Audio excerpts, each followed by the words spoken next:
really uncertain, like their employers could lay them off or reorg them at any moment. They were understandably trying to get the temperature on things, keeping their heads down and playing it safer at work. Add to this a raw, pervasive sense of burnout. As one friend put it, we're trying to solve all the old problems in our jobs, but we have even more new ones. As I put my ear to the buzz in my online communities, I heard the exact same sentiment.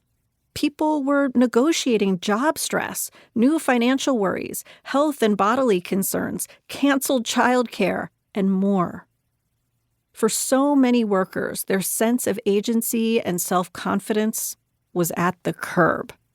Speaking for myself, I felt sideswiped by a queasy mix of fear, uncertainty, and loss.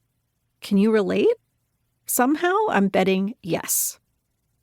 And that's when I realized something. What if I could lessen the scariness and uncertainty of this time, even a tad, and give people a little tiny fortifier? What if, in shoring up my own bleeding self-confidence, I could also help other people build up theirs, bit by bit? On one hand, I had this strong feeling people were really hungry for more confidence in their lives. I know I was. But I questioned if it would add value, if it made business sense, or if it was too fluffy.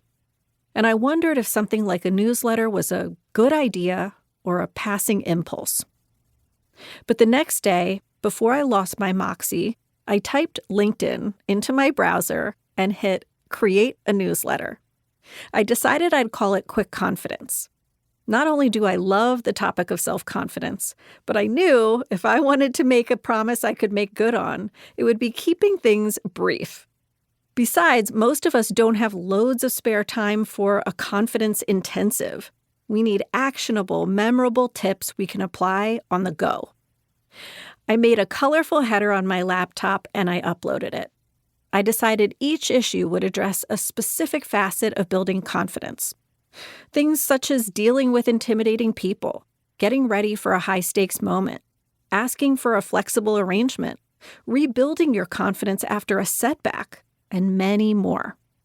To add variety, rather than offering people 3 general tips in each letter, I separated them into embodied tips, mindset tips, and interpersonal tips, and provided one of each in every issue. Gulp.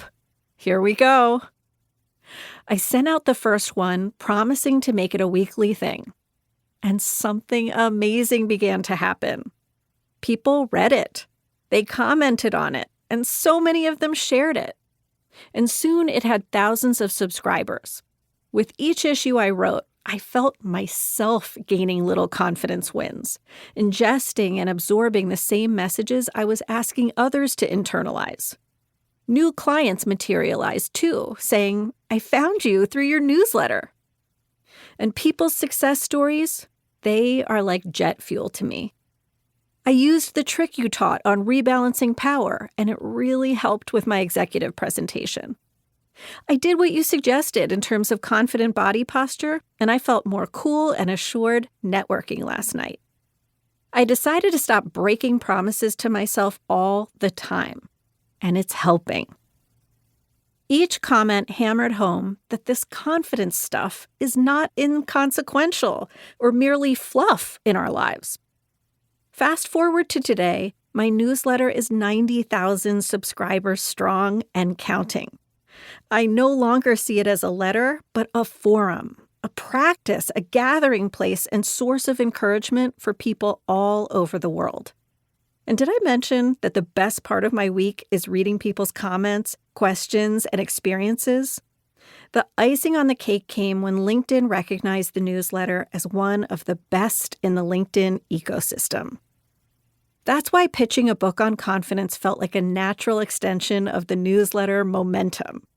How cool would it be to curate all the different tips, grouping them to address common challenges that we all face, so people could make bold bets on themselves and do big things?